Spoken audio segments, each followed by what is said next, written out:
Before we discuss the concept of God in Christianity, I would like to clarify a few points. Islam is the only non-Christian faith which makes it an article of faith to believe in Jesus Christ, peace be upon him.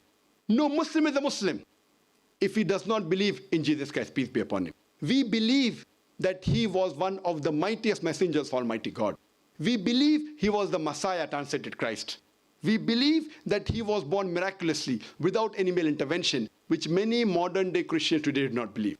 We believe that he gave life to the dead with God's permission. We believe he healed those born blind and lepers with God's permission. The Christians and the Muslims, we are going together. One may ask, then where is the parting of ways?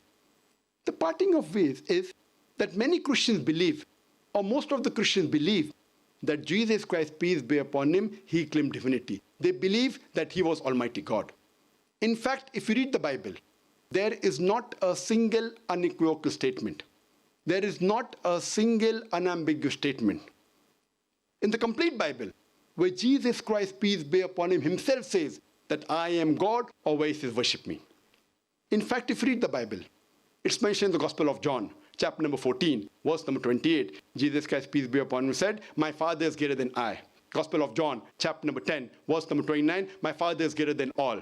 Gospel of Matthew, chapter number 12, verse number 28, I cast out devils with the Spirit of God. Gospel of Luke, chapter number 11, verse number 20. I with the finger of God cast out devils. Gospel of John, chapter number 5, verse number 30. I can of my own self do nothing. As I hear, I judge, and my judgment is just. For I seek not my will, but the will of my Father. Anyone who says I seek not my will, but the will of Almighty God, he's a Muslim.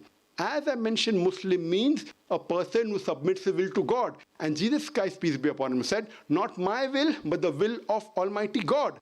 So in Arabic, we say he's Muslim. Therefore, we say Jesus Christ, peace be upon him, was one of the mightiest messengers of Almighty God.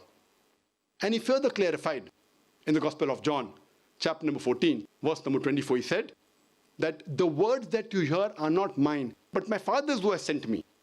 It's mentioned in the Gospel of John, chapter number 17, verse number 3, Jesus Christ, peace be upon him, said, this is life eternal, so that you may know one true God and Jesus Christ whom thou hast sent. It's clearly mentioned in the book of Acts, chapter number 2, verse number 22. It says, ye men of Israel, listen to this. Jesus of Nazareth, a man approved of God amongst you by wonders and miracles and signs, which God did by him, and you are witness to it. A man approved of God amongst you by wonders and miracles and signs, which God did by him, and you are witness to it. And when Jesus Christ, peace be upon him, was asked, that which is the first of the commandments, he repeated verbatim what was said by Moses, peace be upon him, earlier. It's mentioned in the Gospel of Mark, chapter number 12, verse number 29. Jesus Christ, peace be upon him, said, Shama Israelu adna haynu adna ikhad, which means, hear, O Israel, the Lord, our God, is one Lord.